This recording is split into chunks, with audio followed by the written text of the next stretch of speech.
ಈ ಕಾರ್ಯಕ್ರಮದ ಪ್ರಾಯೋಜಕರು Gadiyar group of company. Gadiar Group of Companies, synonymous with excellence and innovation, stands as your dynamic partner for progress.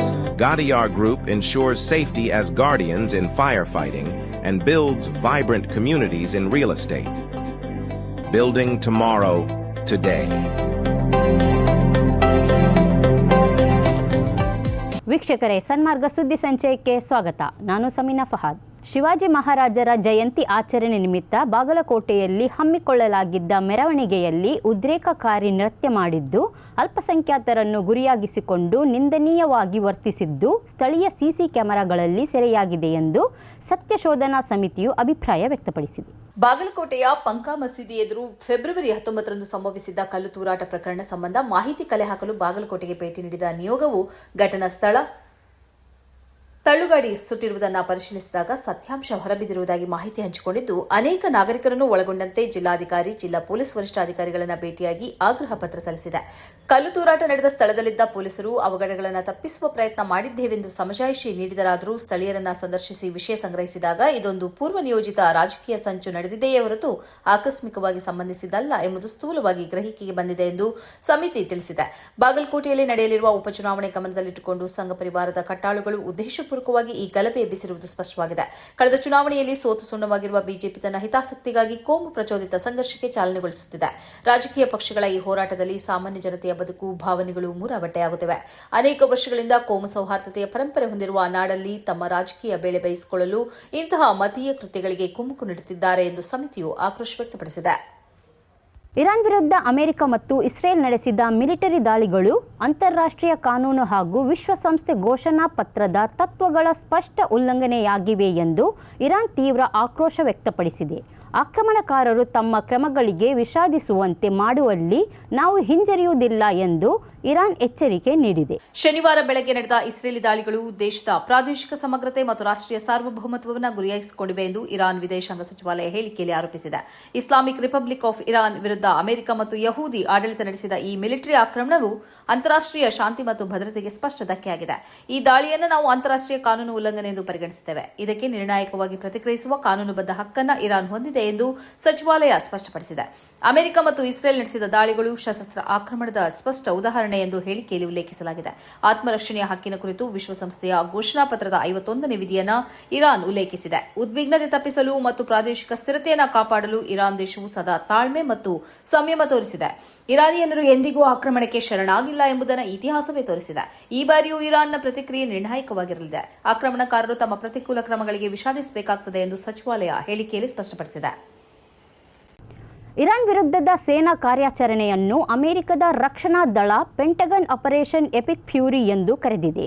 ಈ ಬಗ್ಗೆ ಸಾಮಾಜಿಕ ಮಾಧ್ಯಮದಲ್ಲಿ ಪೋಸ್ಟ್ ಹಂಚಿಕೊಂಡಿರುವ ಪೆಂಟಗನ್ ಇರಾನ್ ಮೇಲಿನ ದಾಳಿಯನ್ನು ಅಮೆರಿಕದ ಪ್ರಮುಖ ಮಿಲಿಟರಿ ಕಾರ್ಯಾಚರಣೆ ಎಂದು ಘೋಷಿಸಿದೆ. ಇದೇ ರೀತಿ ಕಳೆದ ವರ್ಷ ಇರಾನ್ನ ಪರಮಾಣು ಕೇಂದ್ರದ ಮೇಲಿನ ದಾಳಿಯನ್ನು ಆಪರೇಷನ್ ಮಿಡ್ನೈಟ್ ಹ್ಯಾಮರ್ ಎಂದು ಅಮೆರಿಕ ಕರೆದಿತ್ತು. ಈ ವರ್ಷ ಆರಂಭದಲ್ಲಿ ವೆನಿಜುವೆಲಾದ ಅಧ್ಯಕ್ಷ ನಿಕೋಲಸ್ ಮಡುರೋ ಅವರನ್ನು ವಶಪಡಿಸಿಕೊಳ್ಳಲು ನಡೆಸಿದ ದಾಳಿಯನ್ನು ಆಪರೇಷನ್ ಅಬ್ಸಲ್ಯೂಟ್ ರೆಸಲ್ಯೂ ಎಂದು ಪೆಂಟಗನ್ ಹೆಸರಿಸಿತ್ತು. ಪರಮಾಣು ಒಪ್ಪಂದ ಮಾತುಕತೆಗೆ ಇರಾನ್ ಸ್ಪಂದಿಸಿದ ಕಾರಣ ಇಸ್ರೇಲ್ ಮತ್ತು ಅಮೆರಿಕ ಜಂಟಿಯಾಗಿ ಇರಾನ್ ಮೇಲೆ ಇಂದು ದಾಳಿ ನಡೆಸಿದೆ. ಇರಾನ್ ಕೂಡ ಇಸ್ರೇಲ್ ಮೇಲೆ ಪ್ರತಿದಾಳಿ ನಡೆಸಿದೆ. ಯುದ್ಧ ಭೀತಿ ಹಿನ್ನೆಲೆ ಇಸ್ರೇಲ್ನಲ್ಲಿ ರಾಷ್ಟ್ರೀಯ ತುರ್ತು ಪರಿಸ್ಥಿತಿ ಘೋಷಿಸಲಾಗಿದೆ. ಕೇರಳದ ಮಲಪ್ಪುರಂನ ಮಂಜೇರಿಯಲ್ಲಿರುವ ಲಾಡರ್ ಸಿನಿಮಾ ಥಿಯೇಟರ್ನಲ್ಲಿ ಪ್ರದರ್ಶನವಾಗಬೇಕಾಗಿದ್ದ ಕೇರಳ ಸ್ಟೋರಿ 2 ಸಿನಿಮಾ ರದ್ದಾಗಿದೆ. ಸಿನಿಮಾ ಪ್ರದರ್ಶಿಸಿದರೆ ಪ್ರತಿಭಟನೆ ನಡೆಸುವುದಾಗಿ ಫೆಟರ್ನಿಟಿ ಮೂವ್ಮೆಂಟ್ ಬೆದರಿಕೆ ಹಾಕಿದ ಬಳಿಕ ಈ ಘಟನೆ ನಡೆದಿದೆ. ಸಿನಿಮಾ ಪ್ರದರ್ಶನ ಮಾಡಿದರೆ ಫೆಟರ್ನಿಟಿ ಮೂವ್ಮೆಂಟ್ ಸಹಿತ ಉಳಿದವರು ಸೇರಿ ಪ್ರತಿಭಟನೆ ನಡೆಸಲಾಗುವುದು ಎಂದು ಮುನ್ನೆಚ್ಚರಿಕೆ ನೀಡಲಾಗಿತ್ತು. ಪ್ರತಿಭಟನೆಯ ಕಾರಣ ನಾವು ಸಿನಿಮಾ ಪ್ರದರ್ಶನದಿಂದ ಹಿಂದೆ ಸರಿಯುತ್ತಿದ್ದೇವೆ ಎಂದು ಥಿಯೇಟರ್ನ ಅಧಿಕಾರಿಗಳು ತಿಳಿಸಿದ್ದಾರೆ. ಇದೇ ರೀತಿ ಮಳಪುರಂ ಎಡಪಾಲ್ ಗೋವಿಂದ ಥಿಯೇಟರ್ನಲ್ಲಿ ಸಿನಿಮಾ ಪ್ರದರ್ಶಿಸುವುದನ್ನು ನಾವು ತಡೆಯುವುದಾಗಿ ಫೆಟರ್ನಿಟಿ ಮೂವ್ಮೆಂಟ್ ಹೇಳಿದೆ. ಇದೇ ವೇಳೆ ಕೊಟ್ಟಾಯಂ ಅನಸ್ವರ ಥಿಯೇಟರ್ನಲ್ಲಿ ಕೇರಳ ಸ್ಟೋರಿ ಸಿನಿಮಾದ ಪ್ರದರ್ಶನವನ್ನು ಡಿವೈಎಫ್ಐ ತಡೆದಿದೆ. ಬೆಳಗ್ಗೆ 11 ಗಂಟೆಗೆ ಆರಂಭವಾದ ಶೋ ಅರ್ಧದಷ್ಟು ಪ್ರದರ್ಶನವಾದಾಗ ಪ್ರತಿಭಟನಾಕಾರರು ಸಿನಿಮಾ ಪ್ರದರ್ಶನಕ್ಕೆ ತಡೆ ಹೇರುವಂತೆ ಒತ್ತಾಯಿಸಿದ್ದಾರೆ. ಕೇವಲ 24 ಮಂದಿ ಮಾತ್ರ ಸಿನಿಮಾ ನೋಡಲು ಥಿಯೇಟರ್ ಒಳಗೆ ಸೇರಿದ್ದರು.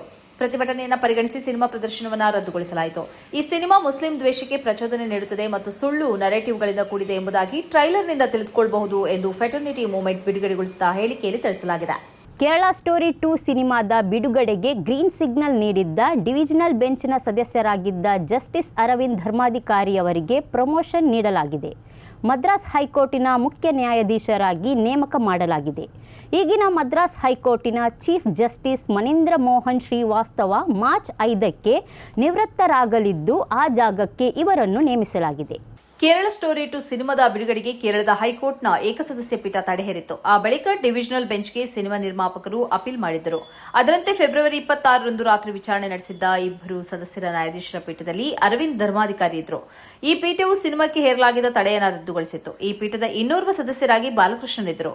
ಟ್ರೈಲರ್ ಮತ್ತು ಟೀಸರ್ ಸಿನಿಮಾದ ಭಾಗ ಅಲ್ಲ ಎಂದು ಸೆನ್ಸಾರ್ ಮಂಡಳಿ ಸರ್ಟಿಫಿಕೇಟ್ ನೀಡಿದರೆ ಈ ಸಿನಿಮಾವನ್ನು ಬಿಡುಗಡೆಗೊಳಿಸಬಹುದು ಎಂದು ಈ ಪೀಠವು ಅಭಿಪ್ರಾಯಪಟ್ಟಿತು. ಇದಕ್ಕಿಂತ ಮೊದಲು ಈ ಸಿನಿಮಾದ ಬಿಡುಗಡೆಗೆ 15 ದಿನಗಳ ಕಾಲ ನ್ಯಾಯಾಧೀಶರಾದ ಥಾಮಸ್ ಅವರ ಏಕಸದಸ್ಯ ಪೀಠ ತಡೆಯನ್ನು ಹೇರಿತ್ತು. ಈ ಸಿನಿಮಾವು ಸಾಮಾಜಿಕ ಐಕ್ಯಕ್ಕೆ ಬೆದರಿಕೆಯಾಗಿದೆ ಎಂದು ಪೀಠ ಅಭಿಪ್ರಾಯಪಟ್ಟಿತ್ತು. 1966 ಜುಲೈ 8ರಂದು ರಾಯ್ಪುರದಲ್ಲಿ ಅರವಿಂದ್ ಧರ್ಮಾಧಿಕಾರಿ ಹುಟ್ಟಿದ್ರು.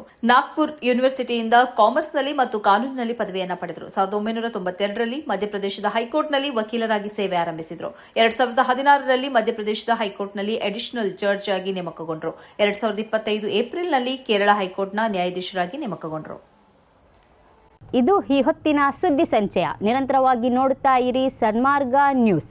ಸುದ್ದಿಗಳ ಸಂತೆಯಲ್ಲಿ ಸತ್ಯದ ಮೊಂಬತ್ತಿ.